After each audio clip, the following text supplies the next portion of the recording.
marka haddaba markii Soomaalida DNA-da laga qaaday boqolkiiba 77.6 numberkaasi waa number muhiima ragga Soomaalida waxay noqdeen V32 habla group oo faraacintii ka soo farcamay dadka qaar baa diidi doona faraacinta oo dhigi doona bismillaahir rahmaanir rahiim war meesha xaguna la galay laakiin awowga dambigii uu galay ama shirkigii uu galay ilmaha lagu ma cadaabayo anagu muslim baan nahay ilaahay baa muslim naga dhigay awowayaashana day khaldameen oo u ducaynayna ilaahay baana ka jaaseynay dadka bini aadanka hadda muslimka ah oo dhan qurayshta xataa waabay waxay soo ahaan jireen aysan ahaan jirin muslim way soo muslimeen laakiin qabiilkoodii kama ay tagin iyo meeshii ay ka soo askumeen marka Soomaalida waxaan ka codsanayaa waa arin aad u fudud waa $200 oo Mareykan wax ka yar in dadku dibadaha jooga ay iska qaadaan DNA si ay u ogaadaan waxa kale oo ku jira Soomaalida oo badan Arab iyo madow Afrikaan ayaa ku jira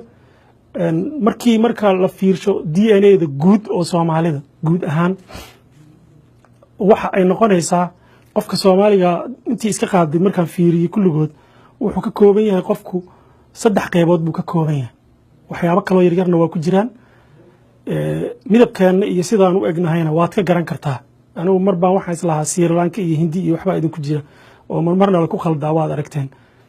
laakiin waxay noqotay qofka Soomaaliga boqolkiiba 50 waa madow Afrikaan Southern Bantu baa la yiraahdaa boqolkiiba 30 iyo xoogaa waa Arab boqolkiiba 14 meelahaas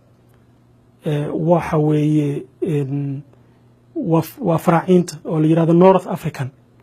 marka majority-ga Soomaalida 77.6 waxay ka soo jeedaan ninka V32ga oo oramada ka soo farcamay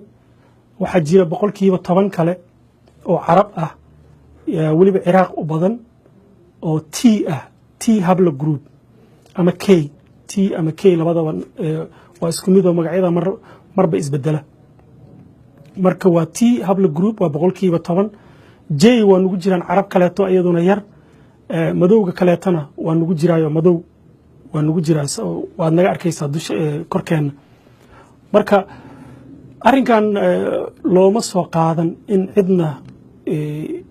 la isugu geeyo cidna looga tago sababtoo ah Soomaalidu waa isu aabba iyo wiil abti iyo adeer aniga kula hadlayo haddii aan boqolkiiba 50 hadaan ahay African Bantu hadaan ahay oo hooyooyinkii dhalay ay ahaayeen dee waa dadkaygii dadka ila nool oo Bantuga dadka Carabtaana sidoo kale boqolkiiba 33 hadaan ahay waa isla dadkaygii way marka waa jiraan dad kaleeto ayaguna H habla group ah dad G habla group way jiraan waa laakiin 1% oo kale way waa dad aad u yar waliba markii la isku daro M35 ka caruurta u dhalay marka la isku daro waa anaga waxaana V32 waxa gadaal ugu noqonayna V2 alif M78 V68 M35 kaas hadii la isku daro inta faraacinta ka soo farcantay iyo walaalahood marka la isku daro waa adigu 84-85% way Soomaalida waa dadka isu wada eego de Soomaalidaas marka dadkan loo kala qaybshay 5 meelood